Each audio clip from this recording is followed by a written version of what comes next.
ஆக்சுவலா இவங்க என்னோட ஃப்ரெண்ட் ஆரிஃபான்னு சொல்லிட்டு இவங்களுடைய லேண்டை வந்து ஈசிஆர்ல இருக்கு 62 சென்ட்டை வந்து கவர்மெண்ட் இவங்களை கேட்காமலேயே வந்து ஒரு சுடுகாடுக்காக எடுத்துக்கிட்டாங்க. அதுக்கு காம்பன்சேஷன் கொடுக்க சொல்லி இவங்க ஹஸ்பண்ட் வந்து அவருக்கு உடம்பு முடியல, அதனால அவங்க வரல. அவர் என்ன பண்ணிருக்காரு, கோர்ட்டுக்கு போயிட்டு காம்பன்சேஷனுக்காக எனக்கு வந்து பணமா கொடுங்க அப்படின்னு கேட்டிருக்காரு. முடியாது, கவர்மெண்ட் வந்து நெருக்கடி, பண நெருக்கடி, உங்களுக்கு அதுக்கு ஈக்குவலா நாங்க வந்து லேண்ட் கொடுக்குறோம்னு சொல்லி கொடுத்துட்டாங்க. அலாட் பண்ணியாச்சு, கோர்ட் ஆர்டர் வந்துருச்சு. ஆனா ஒரு வருஷத்துக்கு முன்னாடி நாங்க வந்து பார்த்த போது அவங்க வந்து இது மேல ஆக்ஷனே எடுக்கல. ஆனா இன்னைக்கு காலையில ஒரு கால் பண்ணி எல்லாரும் வந்து நீங்க வந்து வாங்கிக்கோங்க, ஜியோ வாங்கிக்கோங்கன்னு சொன்னாங்க. ஒரே சர்ப்ரைஸா இருந்தது. ஒத்த பைசா கூட எங்களுக்கு செலவில்லாம ஒரு ஜியோவை எங்களுக்கு கொடுத்துருக்காங்கன்னா பெரிய விஷயங்க.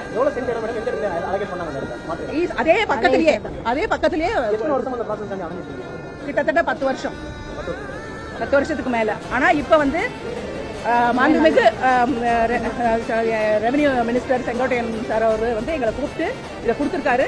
அவங்க என் ஃப்ரெண்ட், அவங்களுக்கு ஹெல்ப் பண்றதுக்காக நான் வந்திருக்கேன். ஆனா உண்மையாவே நான் வந்து செக்ரட்டேரியட்ல 35 வருஷம் வேலை பண்ணி ரிட்டையர் ஆயிருக்கேன். ஆனா இப்படி ஒரு மாற்றத்தை நான் பார்த்ததில்லை. உண்மையான பெரிய மாற்றம் இதுதாங்க, உண்மையாவே பெரிய மாற்றம். நான் வந்து பார்த்ததுலயே அவ்வளவு பெரிய மாற்றம். உட்கார வச்சு ஜியோவை கையில கொடுத்து நீங்க போங்க அப்படின்னு சொன்னது. ஆனா இதுக்கு பின்னாடி இருக்க கதையை நான் சொல்ல விரும்பல.